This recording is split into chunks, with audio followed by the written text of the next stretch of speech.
watching the kids come running out. Just thankful to be alive.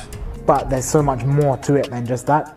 So one of the biggest conceptions my dad had when Pemimpinan yang ada di Amerika itu tidak menjamin keselamatan, tetapi kepemimpinan ataupun kerajaan yang ada di Malaysia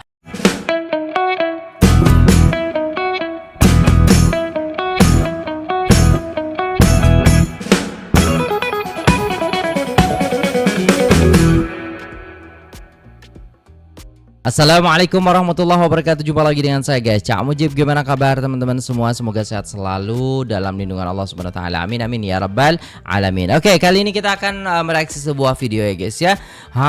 Negara Malaysia itu tak selamat, tapi ya guys ya, ketika mereka datang ke Malaysia, mereka langsung terdiam. Woi, kayak mana nih guys ya? Jadi jom kita simak videonya. Let's go. Selama bertahun-tahun, ramai orang barat termasuk di Amerika membesar dengan tanggapan bahawa negara majoriti Muslim ni tak berapa selamat untuk dilawati. Ada yang anggap negara macam ni penuh konflik, bahaya, susah nak diterima sebagai orang luar, malah tak sesuai untuk pelancong. Hi, I'm Kylie, and these are things white people say about Muslim or Arab people. I've gotten a lot of requests for this video, so if you're a white person who does any of these things or you know someone who does, please stop doing them, call them out. Number one, some of the most common stereotypes that you will hear about Arab people specifically is in regards to cleanliness. I've even heard of someone who refuses to shake hands with an Arab person. Number two, that Muslims are inherently violent because of things like the terrorist groups that come out of the Middle East. A lot of white people in America think that every single Muslim person is bad, has ties to terrorist groups in general. Number three, this term is pretty common. So if you don't know the history behind this term, please Google it. It's extremely harmful and disgusting. Number four is when white people express their discomfort with seeing someone with, say, a turban or a hijab or something covering their head. There's an assumption that they might be hiding something under there or that they have some sort of plot. So a lot of white people don't like to travel in proximity to Muslim or Arab people. And number five, that women who are Arab, specifically Muslim women, need saving from their oppressive male counterparts. A lot of American housewives. Peace and love.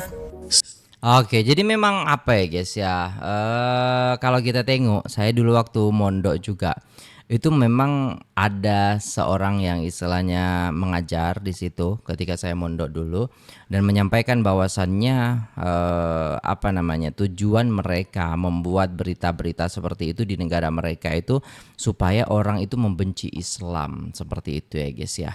Dan itu niatan mereka seperti itu agar supaya Islam itu dituduh teroris ya, dituduh orang-orang yang istilahnya pengganas apalah seperti itu ya guys ya.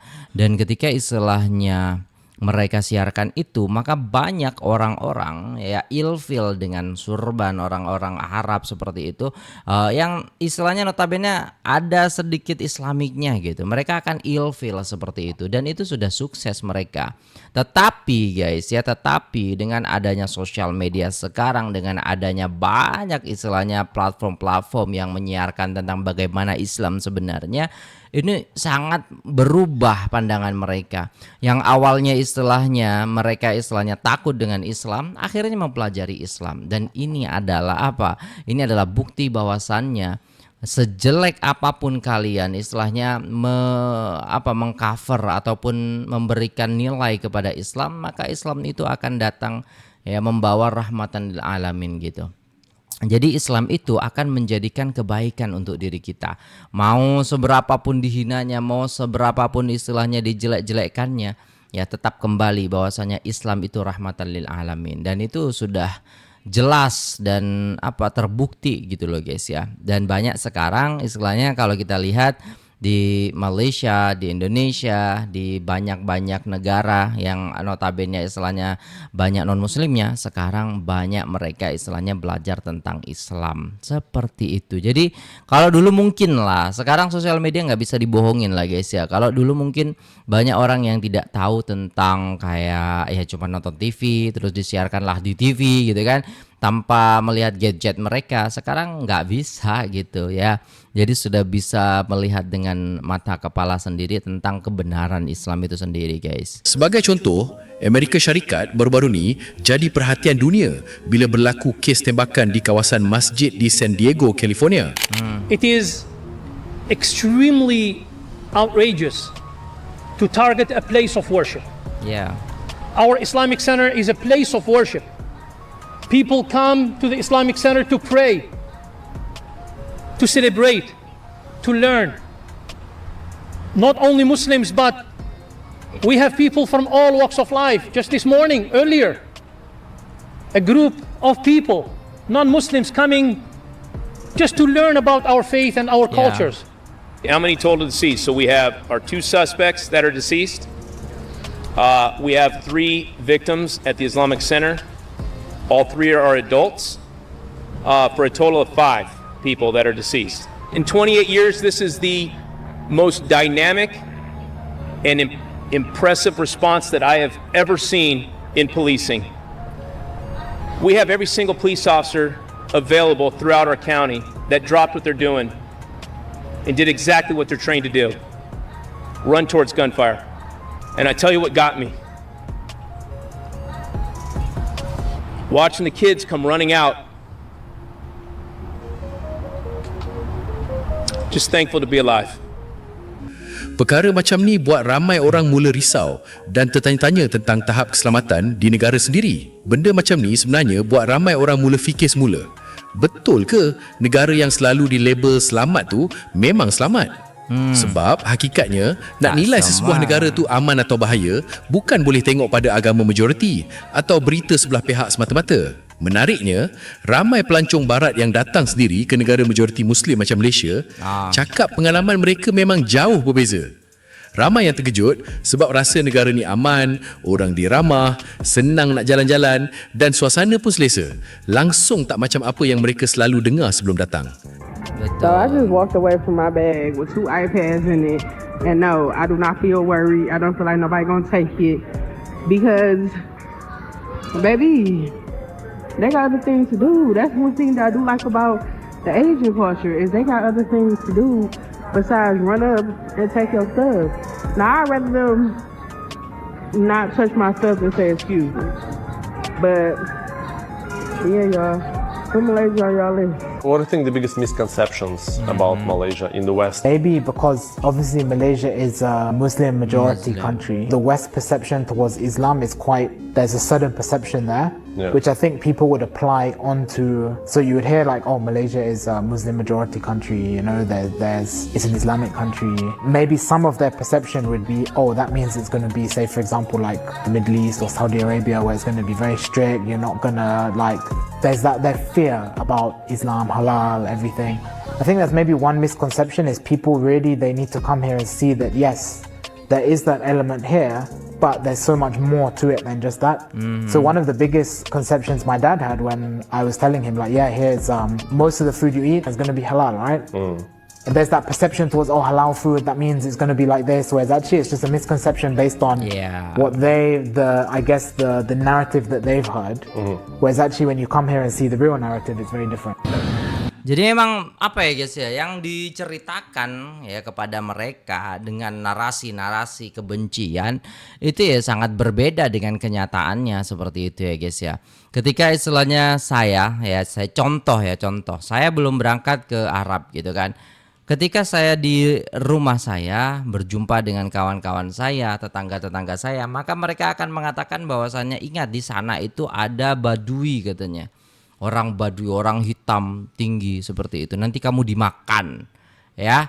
Akhirnya apa yang ada di dalam otak saya takut kan, seperti itu ya guys. Sama ketika istilahnya kamu seperti ini ya, Islam itu ketika sudah dikatakan Islam maka di situ akan seperti ini dan seperti itu, ya.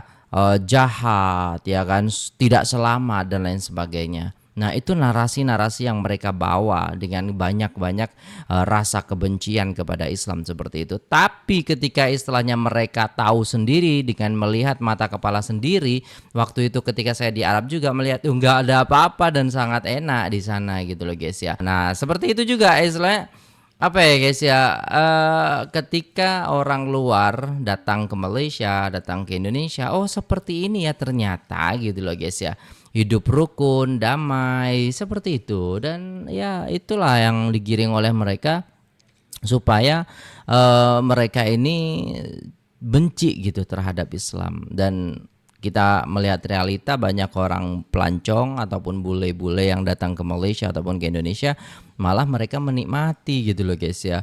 Oh ternyata seperti ini, nggak seperti yang diberitakan. Gitulah.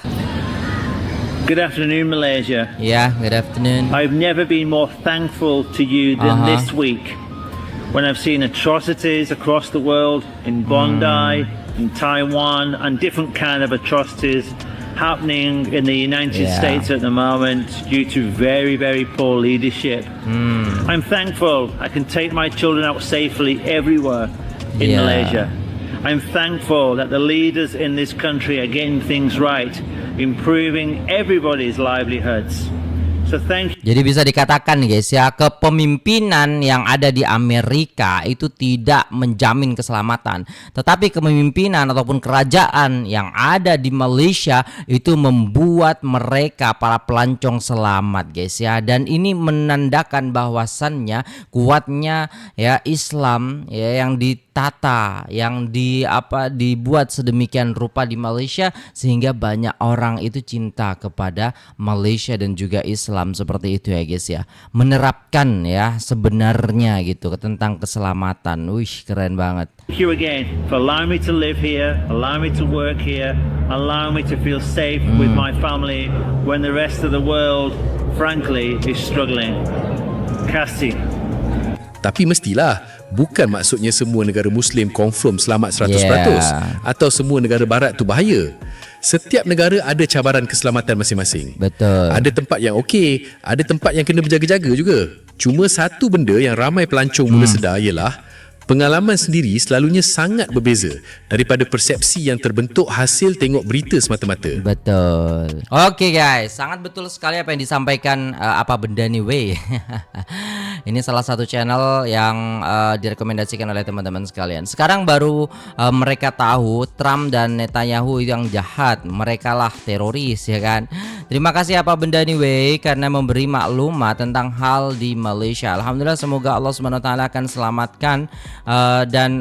selamatkan dan merahmati urusan seluruh rakyat Malaysia insyaallah. Amin amin ya rabbal alamin. Jadi kalau kita tengok ya guys ya, jadi mereka itu mengejudge ataupun bisa dikatakan mengcover Muslim itu, negara Muslim itu adalah tak selamat ataupun bahaya seperti itu ya guys ya. Tetapi ketika mereka melihat ya datang ke Malaysia, mereka akhirnya tahu betapa selamatnya negara yang mayoritas Islam itu sendiri guys ya. Jadi kayak membantah gitu loh tentang apa yang ada di dalam pikiran mereka. Nah, mereka mendengarkan berita seperti ini di negara mereka nih, negara barat sana. Nah, ketika sampai ya ke negara yang mayoritas Muslim, mereka merasakan ini sangat berbeda dan ini tidak benar apa yang disampaikan seperti itu ya guys ya. Dan memang betul, setiap negara itu punya kelemahan, punya kelebihan masing-masing. Tetapi kadang ada beberapa tujuan-tujuan yang mereka itu tujukan untuk membenci agama Islam seperti itu. Dan kita bangga